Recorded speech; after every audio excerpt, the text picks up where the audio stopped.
A se to tebi kdaj zgodi, da nekaj poveš tvojemu partnerju in ta podvom v to? Te glih, tako te malo, ne ve, če bi ti verjel ali ne, ampak ti z vsem bitjem veš, da je tako prav.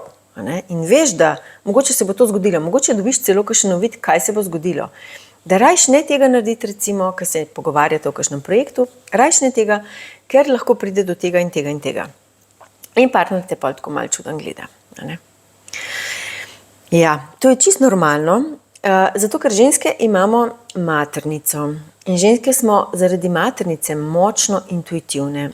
In zaznavamo, kaj se dogaja. Včasih se veste, pride partner domov, ti ga poskeniraš v sekundi, točno veš, kako se počuti, kaj se dogaja in tako, brez da ti pove. Ampak seveda potem ti vsega poslušaš in da ti pove, kaj se je dejansko zgodilo in s tem potrdiš tvojo zaznavo in tvoje videnje. Ampak dostikrat se pa zgodi, da partner recimo ne verjame temu, kar mi rečemo. Malo podvomijo, nas tako malo pogledajo, ne vem, ali bi ti verjel ali ne. In potem smo mi seveda v poziciji, ko jaz recimo kakšno stvar vem, ne znam povedati od kje, ampak samo vem jo in kako zdaj to dokazati. Jaz to ne morem dokazati. In pa zdaj, če je zadeva pomembna, potem vztrajam v tem svojem videnju in čutenju. Če ni tako pomembna, včasih kar pustim. Ampak vsem pa se izrazim in povem mojemu partnerju, lej, jaz sem to začutila in vem, da je tako. A lahko prosim, vsaj sprejmeš, vsaj delček tega sprejmeš kot možnost, kot da je to resnica. Ker na drugi strani moški je razum, on vse premisli, deluje na ta način. Mi zaznavamo, oni pa razmišljajo. In eni in drugi se moramo naučiti v bistvu obeh teh kvalitet.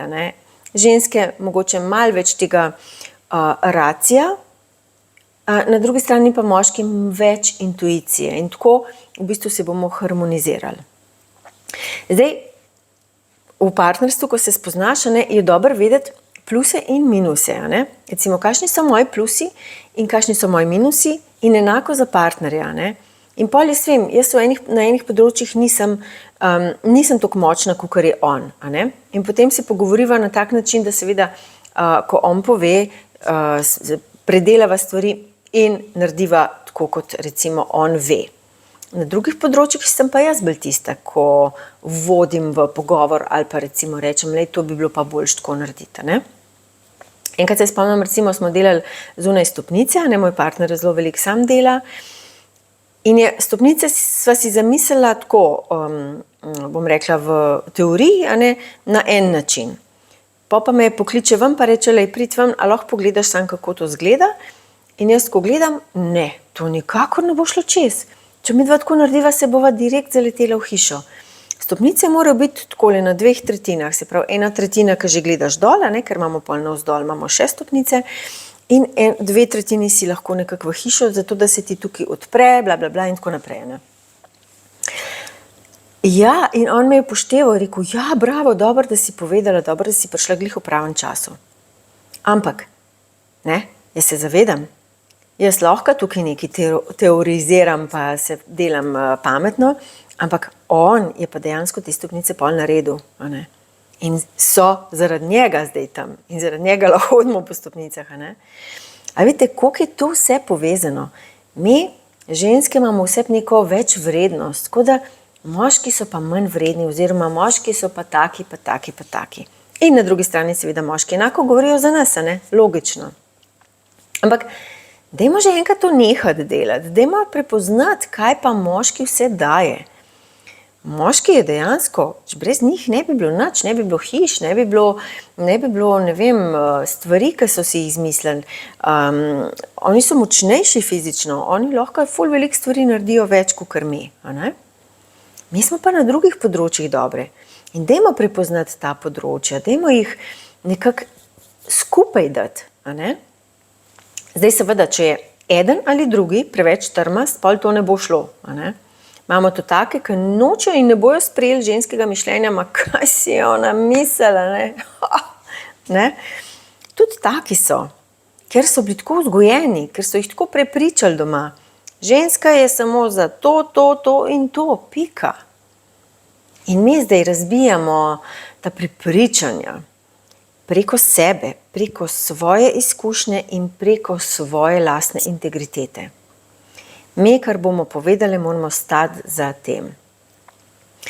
In zdaj, seveda, najtežja stvar pa je, recimo, če v odnosu čutiš, da ni to, ne?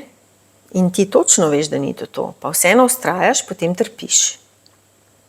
Treba se je naliti vsake toliko časa čistega vina, ne? Ali pa kozarc vode. In dejansko narediti nekaj v tej smeri. Če nekaj ni okej zate, ne vztraji v temu. Ker samo trpiš, del tebe trpi.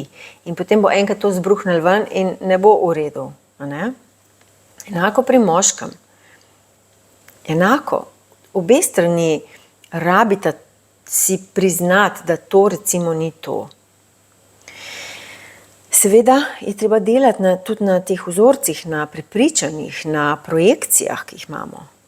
In zato je pač priporočljivo, da se dela z svojo energijo, da širiš svojo zavest, da spoznavaš tudi predvsem svoje napake, ne tudi, ampak predvsem svoje napake.